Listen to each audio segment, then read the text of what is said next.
Welcome back to the final Stranger Things Season 5 trailer breakdown video. This is so exciting. They just released the last full trailer for Volume 1 before its release this week, and it is so nice to get more context to all of these big moments they've been teasing. From Mike and Lucas in the church bell tower, to Steve and Dustin hunting down new Demogorgon portals, to Lucas being cornered by 2 Demogorgons in the tunnels, giving us good reason to be worried about his fate this season, to Dustin asking for Vecna's heart on a platter. These 4 episodes are going to be so insane. I can't even imagine what Volume 2 and the finale will hold. But let's not get too ahead of ourselves yet. We're going to break down everything from these new trailers and find all the hidden secrets they've been brave enough to slip in. If you're new here, subscribe so you don't miss all the fun Season 5 videos coming soon. And I just finished slaving away over the most complete breakdown video of the Stranger Things stage play, which is a prequel story explaining how Vecna and Eleven get their powers. It shows us the first time anyone's ever interacted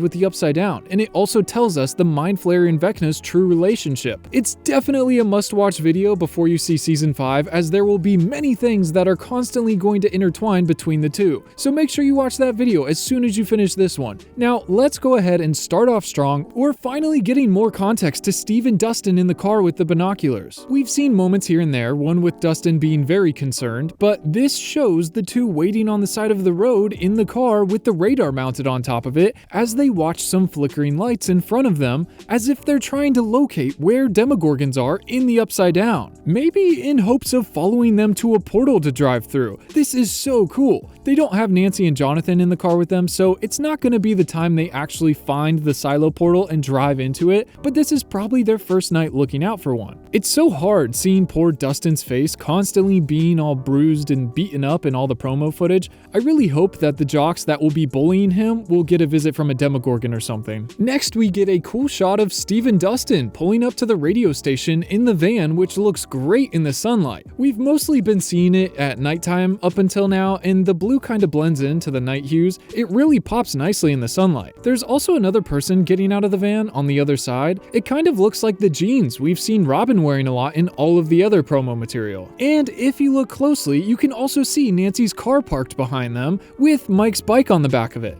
It's kind of nice that she drove his bike all the way out here to the radio station, because it seems like this is going to be in the middle of nowhere. And then we get a good new look at Mike and Lucas in the hallways at Hawkins. We saw BTS of them running down this hall a while back in the same outfits. Mike seems a little winded here, but Lucas isn't, so it could be the same scene. And at the end of the video, we see who they're talking to. We also get a new shot of Robin talking to Mike in the van, it looks like. It's kind of cool to see all of these new pair-ups of characters. They're just constantly hitting us with new mashups of all these characters we love who have never had an isolated conversation before, and I'm totally here for it. It seems like they're camped out waiting for something. Sean Levy posted a BTS pic from when they filmed this scene, and Robin's wearing her iconic Tom Waits t-shirt that they blurred out intentionally through all of the production. I can't wait to see if that holds any significance or they just did that for licensing rights or something. Now, here is a really cool shot of Dustin, Nancy, and Jonathan in the car in the Upside Down.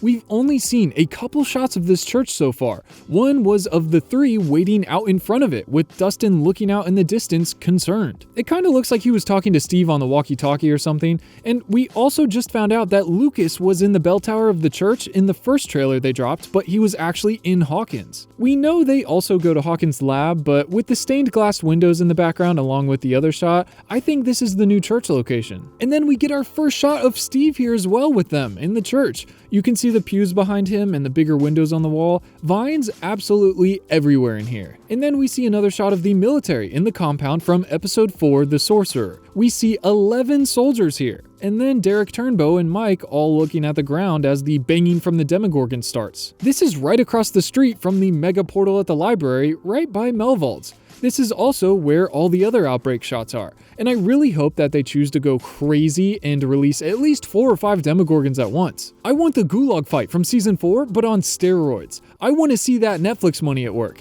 Here's another close-up shot of one of the members of Dr. K's specialist task force called the Wolf Pack. You can see this wolf insignia on his shoulder here. A lot of the soldiers are just standard military, but this specific unit has been tasked with hunting down and finding 11. That's their only mission.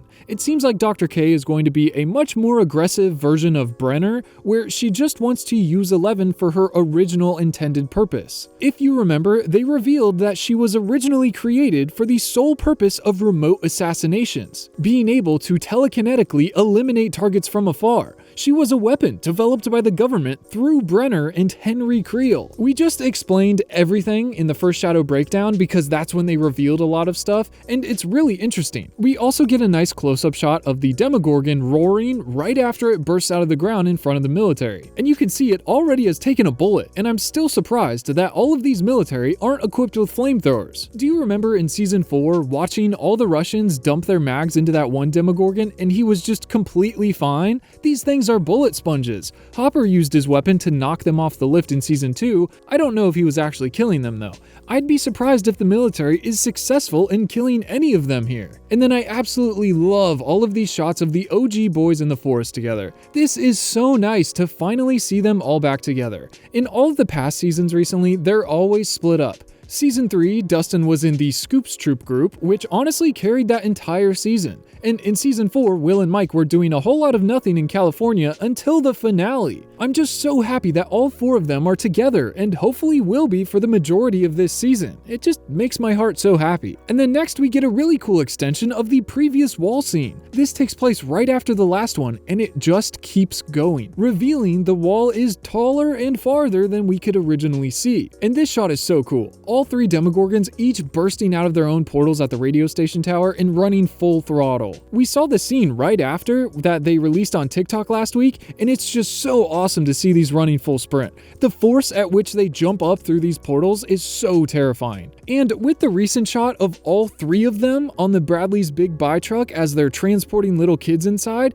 it looks like they're running down the truck here. Although we have seen the Mind Flayer show interest in the radio tower itself, so I think we'll definitely be spending more time here. But these ones specifically are hungry for children. And here's a shot probably soon after this of Robin and Murray driving the truck away. It seems like Robin felt the truck jolt from the Demogorgon jumping on top of it and asked what it was. And Murray's crazy and says he loves it, like he craves the chaos. Him being paired up with Robin being anxious this season is going to be hilarious. And then we see an awesome shot of Nancy and Jonathan getting poised and raised for battle in the Turnbow house. We saw a behind the scenes shot of them getting ready here, and I love all the Nancy and Jonathan content here of them together, but now it seems like the lights are flashing and the Demogorgon is actually here. We saw Lucas will be here as well when the lights are flashing. They might be dealing with the same Demogorgon that eventually follows him into the tunnels. I love that Jonathan has flares here, as if they remembered how bad of a shot he was in Season 1 and said just give him a throwable. Hopefully there's some kind of gasoline trap that he's going to ignite a Demogorgon in, because simply throwing a lit flare at one probably wouldn't do much. This is where we'll see a lot of the Home Alone style Demogorgon traps take place that the Duffers were so excited to talk about. And honestly, I'm really excited to see those play out on a much larger scale and a mature TV show. And now this is interesting. Finally, a Will talking shot at the barn. We've seen them here with Joyce and the axe, and Robin and Erica are here too, and they bring along Derek Turnbow. Will is saying he knows where we are, referencing Vecna. I really hope Joyce has been practicing with that axe, because I don't know if you remember, but Joyce is tiny. Look at all of the shots of her and Jopper together, where she looks like a little kid next to him.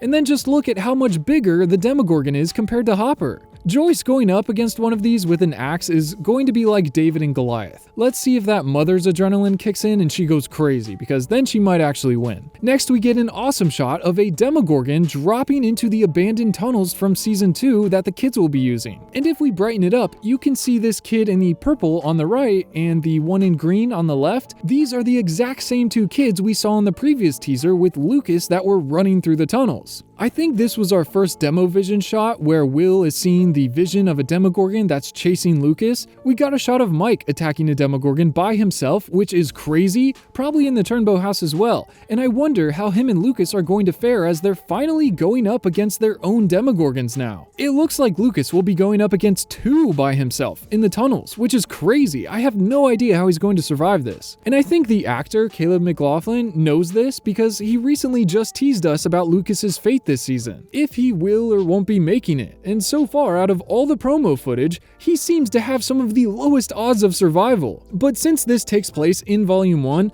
I wouldn't worry too much. There's no way they would ever kill off this big of a main character in the first half of the final season. The fans would hate that, and it would be super disappointing, but I am still very excited to see how he gets out of this predicament. And then we finally get another shot that we've known about for a while now. Back in the first teaser, we heard Mike over the radio counting down until the burn starts, and we saw Lucas with the binoculars on lookout in the church. And now we finally see that Mike is right beside him in the church's bell tower, communicating to the rest of the gang that are listening in when the burn commences. We saw them planning this in the woods. We saw the map in front of Mike with the church on it right next to a tunnel entrance as well as the portal downtown. And we see him put 2 D&D pieces right on top of the church, a paladin with a shield, which is Mike, and then a ranger, a hooded archer, which is Lucas. And we saw them leaving the radio station at night on their bikes and got a BTS shot of them on their bikes headed to or from the church. It's cool that we're finally getting all the pieces of the puzzle. And then we see more of the actual burn, specifically this beautiful shot of the hazmats burning it back as the vines just melt away. This is so satisfying.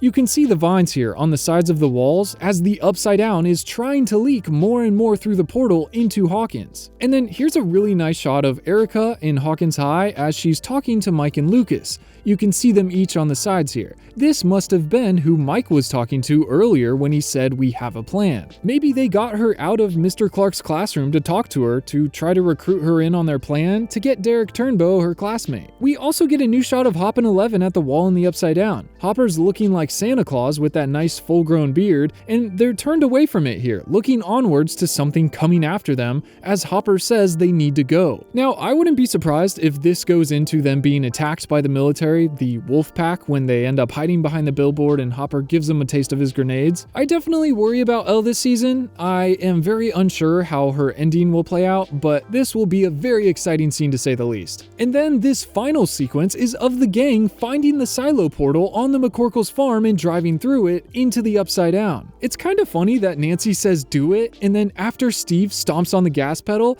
Jonathan and Dustin both start freaking out, telling him they're not going to make it. I mean, just look at how fast this portal is closing. That's insane. I'm really looking forward to this group going into the Upside Down, and I know it's going to end emotionally. I'm just so nervous and excited all at the same time for everybody this season. Now, go watch the first Shadow Breakdown video so you're ready to watch Season 5 soon, because it is going to be here before you know it. Send this video to your Stranger Things friends, and I will see you both in the comments and very soon in another video. Peace.